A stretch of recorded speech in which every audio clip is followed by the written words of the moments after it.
उत्तर प्रदेश के आगरा में एक मामूली गुमशुदगी की रिपोर्ट से शुरू हुई पुलिस जांच अब एक संगठित और अंतर्राष्ट्रीय स्तर की धर्मांतरण साजिश को उजागर कर चुकी है।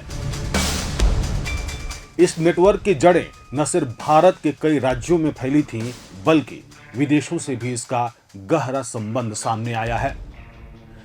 जांच की शुरुआत होती है दो बहनों की गुमशुदगी से।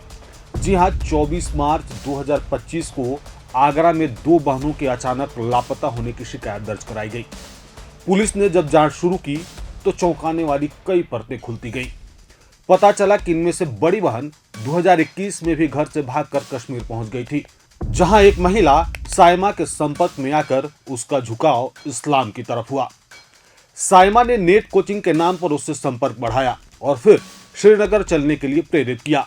हालांकि रास्ते में हुए भूस्खलन के कारण पुलिस ने समय रहते लड़की को ढूंढ निकाला और घर वापस भेजा।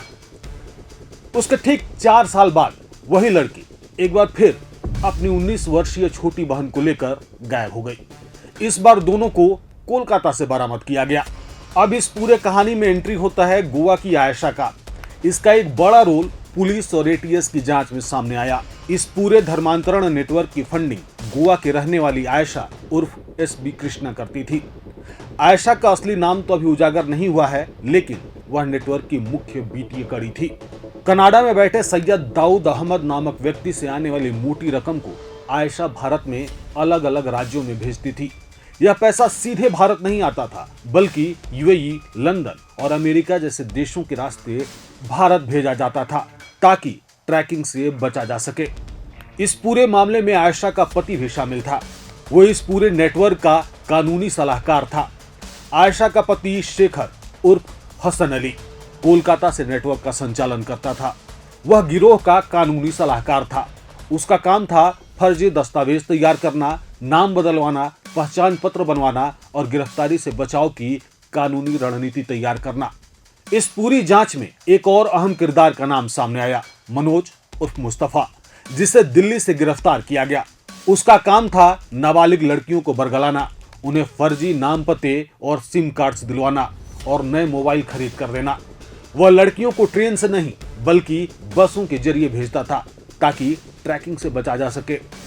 दिल्ली से ये लड़कियां देश के अलग अलग इलाकों में भेजी जाती थीं, जहां उन्हें इस्लामी जीवन शैली अपनाने के लिए मानसिक दबाव डाला जाता था। इस पूरे धर्मांतरण के नेटवर्क का प्रचार तंत्र भी था और वो सोशल मीडिया और यूट्यूब से लोगों का ब्रेन वॉश करते थे। अब्दुल रहमान कुरैशी, आगरा का एक निवासी, यूट्यूब पर अपना चैनल चलाता था और वह इस्लामिक कट्टरपंथ और हिंदू धर्म के खिलाफ प्रोपेगेंडा चलाता था। उसका काम लड़कियों को मानसिक रूप से तैयार करना था। इस पूरे रैकेट में कोलकाता से गिरफ्तार ओसामा लड़कियों को इस्लामी बहन बनाने की ट्रेनिंग देता था। सोशल मीडिया और वीडियो कंटेंट के जरिए हिंदू प्रतीकों को भूत परस्ती कहकर बदनाम करता था। यहाँ तक कि पीएम मोदी और सीएम योगी के पूजा करते हुए वीडियो को पोस्ट कर इस्लामिक सिद्धांतों का हवाला देता था।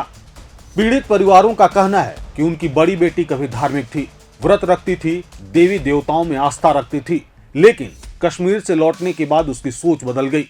वह भगवान गणेश को सूंड वाला देवता कहने लगी, हिजाब पहनने लगी और अपने ही परिवार के लोगों को भूत परस्त बताने लगी। परिवार ने 4 साल तक उसे रोकने की कोशिश की, लेकिन अंततः वह अपनी छोटी बहन को भी लेकर भाग गई।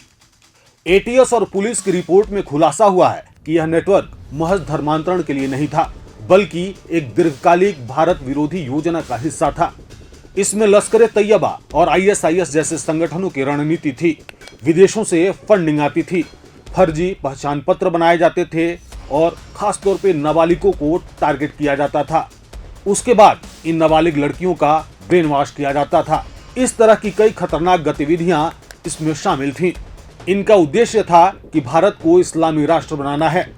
एटीएस के वरिष्ठ अधिकारियों का कहना है कि इस गिरोह का मकसद केवल धर्मांतरण नहीं था, बल्कि भारत को धीरे धीरे इस्लामिक राष्ट्र में बदलने की योजना थी। युवाओं को नौकरी और सोशल सिक्योरिटी का लालच देकर इस जाल में फंसाया जाता था। धर्म बदलने वालों को आर्थिक मदद, घर और सुरक्षा दी जाती थी, ताकि वे कभी पीछे न हट सकें। तो यह पूरा मामला भारत की आंतरिक सुरक्षा के लिए गंभीर खतरे की घंटी है। धर्म, गरीबी, शिक्षा और भावनाओं का ऐसा दोहन किसी भी समाज के लिए खतरनाक होता है। तो अब जरूरत है न सिर्फ सख्त कानून बनाने की, बल्कि घर घर में जागरूकता की, ताकि कोई मासूम इन संगठनों के जाल में न फंसे। आप देख रहे थे प्रभात खबर, मैं आपके साथ हूं अविनाश। समय देने के लिए आपका धन्यवाद। प्रभातखबर.com, विश्वास वही, रफ्तार नहीं।